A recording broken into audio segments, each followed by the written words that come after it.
السلام علیکم ورحمۃ اللہ وبرکاتہ۔ تمام ویوز کیسے ہیں؟ امید ہے سب خیریت سے ہوں گے۔ اللہ تعالیٰ سب کو صحت والی ایمان والی زندگی دے۔ Welcome back to online Quran classes کے اندر ہمارا جو ہے لیسن نمبر 16 ہے، سبق نمبر 16۔ لیسن نمبر جو 16 ہے بہت امپورٹنٹ لیسن ہے ویوز۔ جتنے بھی لیسنس ہم نے پڑھے ہیں پیچھے، اس کے بعد آگے جتنے بھی ہمارے لیسنس آئیں گے یہ بہت اہمیت کے حامل ہیں۔ لیسنس کی اچھے طریقے سے پریکٹس کیجیے گا، بار بار سبق کو ان کے اندر جو رولز بتائے جا رہے ہیں ان کو رولز کو فالو اپ کیجیے گا، کیونکہ جو رولز ہیں وہ آپ کے لیے بہت اہم ہیں۔ جو چھوٹی چھوٹی ڈیفینیشنز بتائی جائیں گی وہ ڈیفینیشنز کو دیکھیے گا، اور اس کے بعد جو رول بتائے جاتے ہیں ان رول کو، جہاں پہ میں آپ کو یہ کہوں گا کہ یہ والا قاعدہ اس قاعدے کے لیے سب سے امپورٹنٹ ہے، اس کی ڈیفینیشن آپ نے یاد کرنی ہے، جو آپ کے لیے بہت زیادہ امپورٹنٹ ہے۔ تو یہ لیسن نمبر 16 ہے ہمارے اوپر، یہ ہیڈنگ میں دیکھ لیں، نون ساکن و تنوین، ٹھیک ہے، اور میم ساکن کا قواعد۔ ہم لوگ پچھلے لیسنس کے اندر ویوز پڑھ چکے ہوئے ہیں ساری ڈیٹیل کہ نون ساکن کیا ہوتا ہے۔ جس نون کے اوپر جزم ہو وہ نون ساکن کہلاتا ہے، اور دو زبر، دو زیر، دو پیش کو ہم تنوین کہتے ہیں۔ یہ ساری چیزیں ہم ڈیٹیل میں پیچھے پڑھے ہوئے ہیں، تو آگے اس کی تھوڑی سی ڈیفینیشن وہ دیکھ لیں کہ نون ساکن وہ ہوتا ہے کہ جس پر جزم ہو، ٹھیک ہے۔ یہ نون وقف اور وصل کی دونوں صورتوں میں پڑھا جاتا ہے۔ نون تنوین کیا ہوتا ہے؟ دو زبر، دو زیر اور دو پیش کو نون تنوین کہتے ہیں۔ نون تنوین ہمیشہ کلمے کے آخر میں ہوتا ہے۔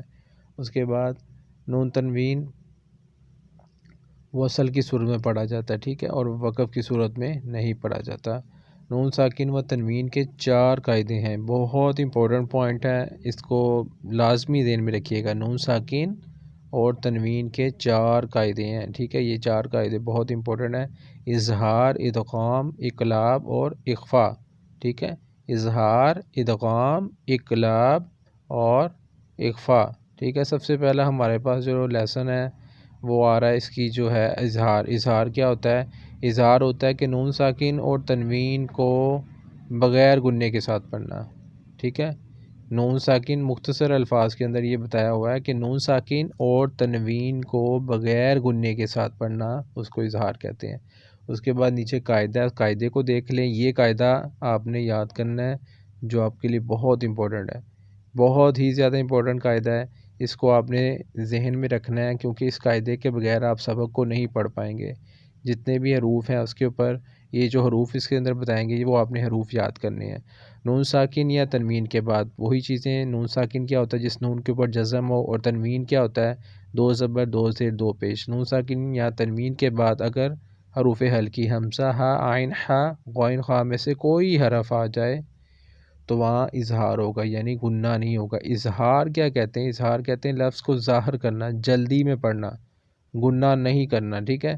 گننا ہوتا ہے مطلب کہ آواز کو روک لینا، ناک کے اندر لے کے جانا، ناک کے بانسے میں لے کے جانا، لیکن اظہار ایک ایسی چیز ہے کہ لفظ کو ظاہر کر کے پڑھنا، جلدی میں پڑھنا، وہاں پہ آپ نے رکنا نہیں ہے۔ تو یہ مطلب مختصر اس کی جو تعریف ہے۔ تو نون ساکن اور تنوین کے بعد، نون ساکن یا تنوین کے بعد حروف ہلکی میں سے کوئی حرف آ جائے تو وہاں آپ نے اکفا کرنا ہے، ٹھیک ہے۔ اور یہ 6 حروف جو ان کو حروف ہلکی کہتے ہیں۔ اس کے بعد ہدایت نمبر 1 ہے نون ساکن و تنوین کو ادا کر کے فوراً بعد والے حرف کو ادا کریں، ٹھیک ہے۔ درمیان میں دیر نہ لگائی جائے ورنہ اکفا ہو جاتا ہے، اور نہ اتنی جلدی کی جائے کہ حروف ادا نہ ہو، ٹھیک ہے۔ آگے اس کی مشق دیکھ لیتے ہیں ہم۔ یا زبر نون ین، حمزہ زبر واو او، ین او، نون زبر نا، ین او نا۔ یا زبر نون ین، ہا زبر واو ہو، ین ہو، نون زبر نا، ین ہو نا۔ یا زبر نون ین، عین زر ای، ین عی، کا پیش کو، ین عی کو۔ یا زبر نون ین، ہا زر ہی، ین ہی، تا پیش واو تو، ین ہی تو، نون زبر نا، ین ہی تو نا۔ مطلب یہ یہاں پہ ایک لائن میں نے آپ کے سامنے پڑھی کہ جہاں پہ آپ کے پاس نون ساکن کے بعد آگے حروف ہلکی آ رہا ہے تو وہاں پہ آپ نے اس کو جلدی میں پڑھنا ہے، ٹھیک ہے، رکنا نہیں، وہاں پہ آپ نے گننا نہیں کرنا۔ آگے فَسَيُنْغِضُونَ الْمُنْخَنِقَةُ مَنْ آمَنَ مِنْ هَادٍ مِنْ عِلْمٍ مِنْ حِكْمَةٍ مِنْ غِلَالٍ مِنْ خَوْفٍ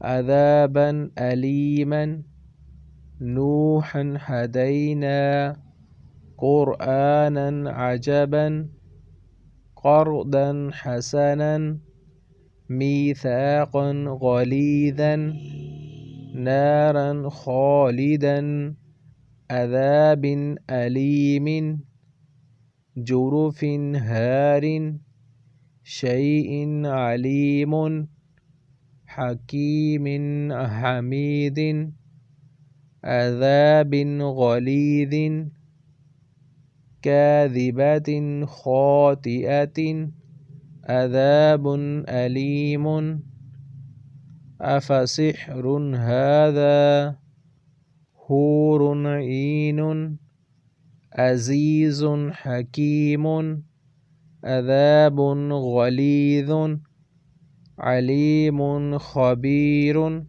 یہ ویورز آپ کے سامنے میں نے اس کو لیسن کو پڑھا، ٹھیک ہے۔ اس کے بعد نیچے ہدایت ہے، اس کو بھی دیکھ لیجئے گا۔ ہدایت نمبر 2 میں انہوں نے کہا کہ عین اور ہا کو ادا کرتے وقت بعض لوگ گلا گھونٹ لیتے ہیں، مطلب کہ آپ نے اس کو اچھے طریقے سے مخارج کے ساتھ پڑھنا، ایسا نہیں کرنا چاہیے، ٹھیک ہے۔ نرمی کے ساتھ اس کو ادا کیا جاتا ہے۔ اور اس طرح انہوں نے یہ بھی کہا کہ اس طرح بعض لوگ اظہار کرتے وقت نون کی آواز ناک میں لے کے جاتے ہیں، یہ بھی غلط ہے، ٹھیک ہے۔ نون ساکن کی فوراً بعد والا حرف ادا کرنا ہے جلدی سے۔ تو یہ آگے ہدایت نمبر 3 ہے، بعض لوگ اظہار کرتے وقت کلمات میں اظہار کرتے وقت سکتہ کر لیتے ہیں، ایسا کرنا بھی ٹھیک نہیں ہے۔ یہ ویورز آپ کے سامنے لیسن نمبر 16 تھا۔ انشاءاللہ نیکسٹ لیسن کے لیے آپ سے پھر ملاقات ہوگی۔ السلام علیکم ورحمۃ اللہ وبرکاتہ۔